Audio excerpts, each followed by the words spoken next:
નમસ્તે વિદ્યાર્થી મિત્રો, હિન્દી વિષયમાં આપણે પહેલો પાઠ, ત્રીજો પાઠ અને ચોથો પાઠ આમ 3 પાઠ ચાલી ગયા છે. પરંતુ બીજા નંબરનું જે કાવ્ય છે એ બાકી છે, જેનું નામ છે તબ યાદ તુમ્હારી આતી હૈ. તો આજે આપણે એ કાવ્ય ભણવાના છીએ. તબ યાદ તુમ્હારી આતી હૈ એનો અર્થ થાય છે ત્યારે યાદ તારી આવે છે. આના કવિ છે રામનરેશ ત્રિપાઠી. તો સરસ મજાનું આ કાવ્ય આપણે પહેલા સાંભળીશું.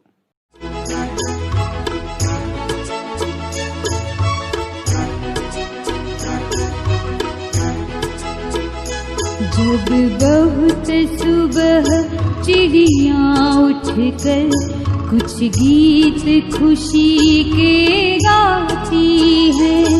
जब बहुत सुबह चिड़िया उठकर कुछ गीत खुशी के गाती है. कलियां दरवाजे खोल खोल जब दुनिया पर मुस्काती है.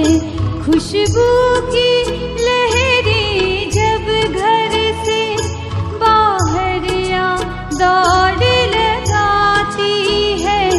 खुशबू की लहरें जब घर से बाहर या दौड़ लगाती है.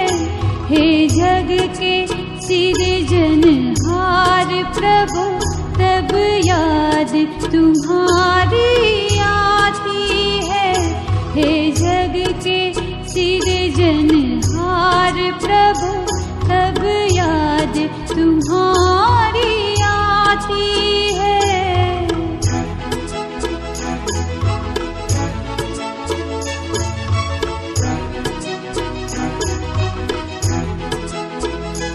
जब छम छम बूंदें गिरती है, बिजली चम चम कर जाती है. जब छम छम बूंदें गिरती है, बिजली चम चम कर जाती है. मैदानों में वन बागों में जब हरियाली लहराती है. जब ठंडी ठंडी हवा कहीं से मस्ती ढोकर लाती है. जब ठंडी ठंडी हवा कहीं से मस्ती ढोकर लाती है. हे जग के सिरजनहार प्रभु तब याद तुम्हारी आती है. हे जग के सिरजनहार प्रभु तब याद तुम्हारी आती है. हे जग के सिरजनहार प्रभु तब याद तुम्हारी आती है.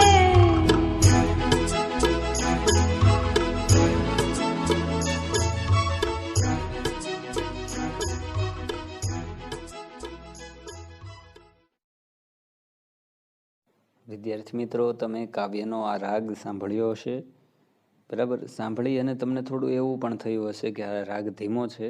તમે જો સ્કૂલે આવશો અને આ કાવ્ય ભણવાનું સંભવ થશે તો હું તમને નવો રાગ પણ શીખવાડીશ. અત્યારે આપણે આ કાવ્યની સમજૂતી મેળવીએ.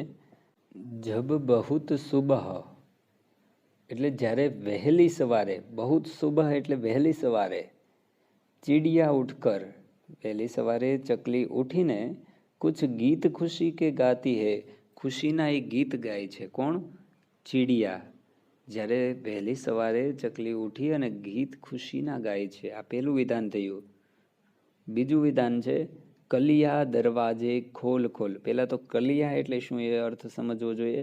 તો કલી એટલે પુષ્પની કળી જે બીડાઈ ગયેલું હોય અને સવાર થાય એટલે એ ખીલી ઉઠે અને કળીમાંથી એ પુષ્પ બની જાય. જેમ કમળ આખું બીડાઈ ગયેલું હોય અને સવાર થાય તો પાછું એ પ્રફુલ્લિત થઈ જાય અને આખું કમળ પોતાના સ્વરૂપમાં આવી જાય તો એને કળી કહેવાય. તો આ કળી દરવાજે ખોલ ખોલ, આ પોતાના દરવાજા ખોલી અને જબ દુનિયા પર મુસ્કાતી હે, પોતે દુનિયાની ઉપર એ સ્મિત રેલાવે છે, હાસ્ય કરે છે. હવે ત્રીજું છે, ખુશ્બુ કી લહેરે જબ ઘર સે બહાર આ દોડ લગાતી હે. અને સવાર થતાની સાથે જ ઘરની બહાર આમ જોઈએ તો ખુશ્બુ, ચારે તરફ સુગંધ આવે, એક નવી નવી પ્રકારની સોડમ આવતી હોય તેવું આપણને અનુભવાય. તો આ બધું જ થાય ત્યારે શું થાય છે? તો તબ હે જગ કે સર્જનહાર પ્રભો તબ યાદ તુમ્હારી આતી હે. એટલે હે ભગવાન, તમારી ત્યારે મને યાદ આવે છે. ક્યારે ક્યારે યાદ આવે છે?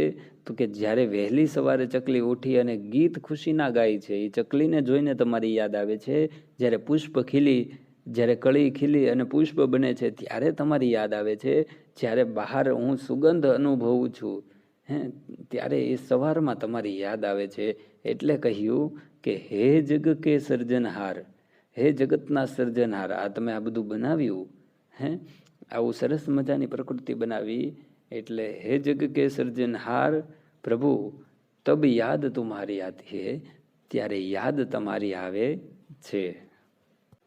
હજી આગળ કવિ કહે છે કે જબ છમછમ બુંદે ગીરતી હે, ઉપરથી વરસાદ આવતો હોય અને છમછમ કરતી એ વરસાદના ટીપાઓ પડે એને બૂંદ કહેવાય.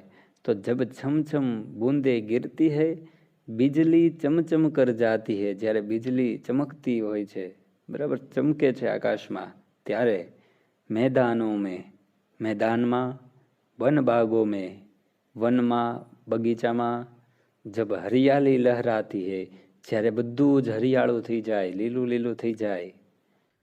ફરીથી જોઈએ તો જ્યારે આકાશમાં વરસાદ સ્વરૂપે છમછમ બૂંદ, છમછમ કરતા ટીપા પડે છે, વીજળી ચમકારો મારે છે, મેદાનમાં, વનમાં, બગીચામાં બધી જગ્યાએ હરિયાળી છવાઈ જાય છે, ત્યારે અને જબ ઠંડી ઠંડી હવા કહી છે, જો નીચે લખ્યું જબ ઠંડી ઠંડી હવા કહી છે, મસ્તી ઢોકર લાતી હે, જ્યારે ઠંડી ઠંડી હવા આપણને આવે છે સવારના સમયે અને એ મસ્તી લાવે છે, આપણને મસ્તી લઈને આવે છે. ઢોકર લાતી હે, મસ્તી ઢોકર એટલે મસ્તી લઈને આવે છે.